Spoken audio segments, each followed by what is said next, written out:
So keeping in mind how much salt you should be taking in if you're on a low sodium diet, and I'm just going to write that here, low sodium diet.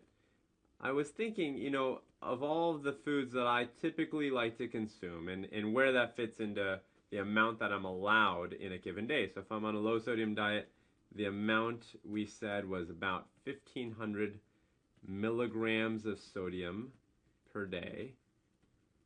And this is sodium, not salt, remember.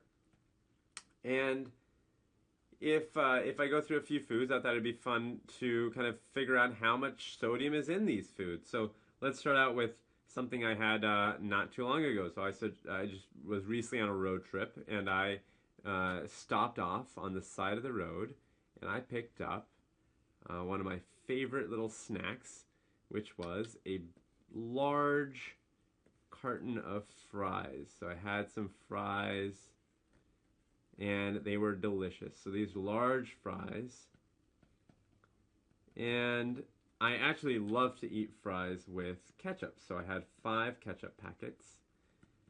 And so that was one food item. And another food item I've had many, many times, especially when I'm kind of in a big rush and I don't have time to go out and get a proper lunch, I'll sit down and grab a cup of noodles.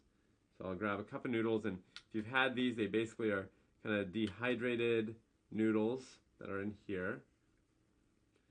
And if you're like me, you love them. But this is a cup of noodles. So this was another item I thought would be good to look at. And the next item, or the last item, is actually similar to the cup of noodles. It's actually not a cup of noodles, but the kind that you might take when you're sick. So whenever I'm sick, one of the things I always reach for is a pot of water, and I like to boil up the water and cook a block of noodles inside of it, and put the flavoring packet there.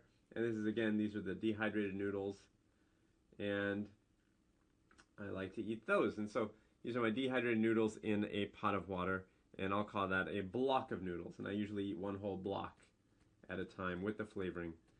So I've got a few things here: block of noodles, cup of noodles, and also my large fries with ketchup. And I know my limit is 1,500 milligrams in a day.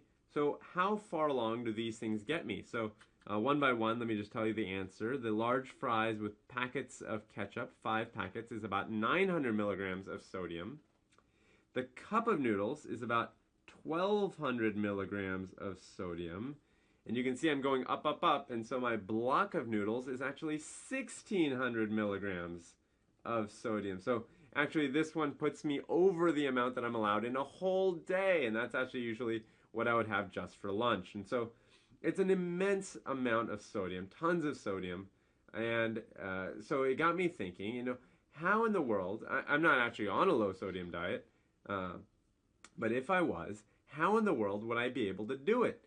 And so I was browsing the internet, and I came across a website, which I'm going to share with you, and it's basically from the Mayo Clinic.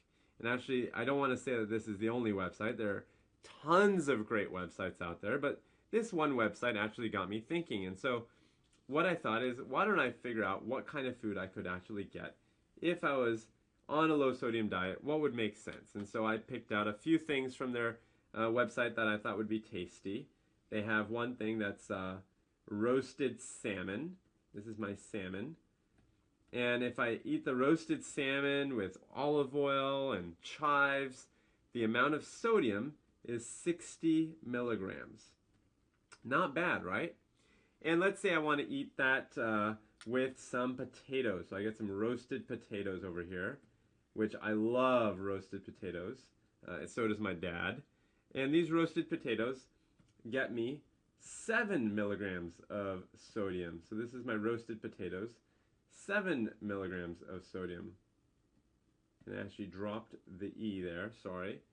So, potatoes are great, salmon's great, but I like my vegetables, and so what if I get some asparagus in there? So some roasted asparagus, and there's a recipe for some mushrooms with the roasted asparagus. This meal is looking better and better, and so if I get some asparagus with the mushrooms, that's an additional 11 milligrams of sodium. So it's actually pretty reasonable. And in fact, since I'm doing so well, I actually was tempted to go to their dessert menu, and I actually grabbed one of the recipes for apple pie. And apple pie is an American favorite, certainly one of my favorites, and I love to make apple pie. And that gets me about 16 milligrams of sodium. So if I'm totaling all of this up, I'll do it in the corner here. I've got, let's say, 60 plus 7 plus 11 plus 16. That total comes to, let's see, 71, 78, 88, 94 milligrams of sodium. And so 94 milligrams of sodium is well within my limit of 1,500 milligrams of sodium per day. So this is one place you can go to get some good food recommendations. As I said, there are many, many others as well.